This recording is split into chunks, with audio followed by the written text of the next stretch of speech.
Bonjour et bienvenue dans cette nouvelle vidéo consacrée à la publication dans un journal d'annonces légales de la constitution d'une SARL ou EURL. Je vais vous présenter comment obtenir rapidement l'attestation de publication. Cette pièce est un élément indispensable à l'immatriculation d'une société.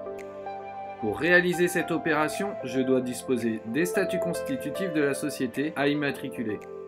Plusieurs sites internet vous proposent de faire une annonce légale. Personnellement, je travaille souvent avec la centrale d'annonce légale. Mais il existe beaucoup d'autres moyens pour réaliser une annonce légale. Avec ce site, je peux obtenir un devis qui me permettra de comparer les tarifs avec les autres sites internet. Pour y accéder, vous pouvez cliquer sur le lien indiqué dans la description de la vidéo. Une fois sur le site internet, je vais dans le cadre Constitution de société et je sélectionne SARL. Je vais tout d'abord remplir la nature de l'acte constitutif de la société.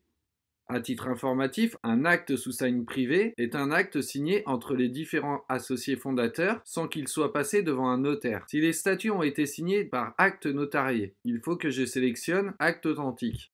Ensuite, il suffit de remplir les différents champs. Sur la forme juridique, il faut faire attention.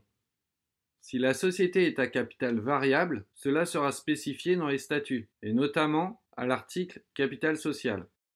Et si c'est le cas, je dois rappeler le capital minimum, le capital initial et le capital maximum. Le capital initial, c'est le capital qui sera souscrit au moment de la constitution. Je tiens à vous faire quelques précisions. Le prix de l'annonce légale dépendra du nombre de caractères qu'elle comportera. Lorsque je remplis le champ relatif à l'objet social, je ne fais pas un copier-coller de l'ensemble de l'article objet social. Cela n'a aucun intérêt.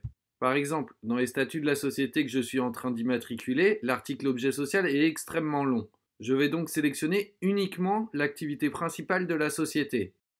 Si la société avait eu plusieurs activités principales, je les aurais toutes mentionnées. Une fois que j'ai rempli l'ensemble des champs, il faut faire attention s'il y a plusieurs gérants qui sont désignés lors de la constitution. Il ne faut pas oublier de tous les mentionner. Je vérifie que je ne me suis pas trompé et je clique sur étape suivante. À ce stade, on me demande de remplir les informations relatives à mon adresse email et à l'adresse de facturation. C'est sur cette adresse email que je vais recevoir le devis et l'attestation de parution dans un journal d'annonce légale. Une fois que cette étape est validée, j'ai un résumé de mon annonce.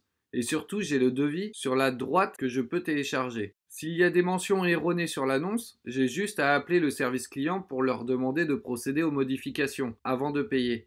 Cela m'évite d'avoir à tout recommencer. Généralement, lorsque je fais le paiement, je reçois l'attestation sous 24 heures. Il m'est arrivé de la recevoir 1 heure après avoir validé le paiement. Une fois que je reçois l'attestation de parution dans un journal d'annonce légale, je l'imprime et je la joins au dossier d'immatriculation. N'hésitez pas à suivre l'ensemble de mes vidéos pour savoir comment je réalise les formalités pour les sociétés et comment je procède pour réaliser certaines opérations juridiques.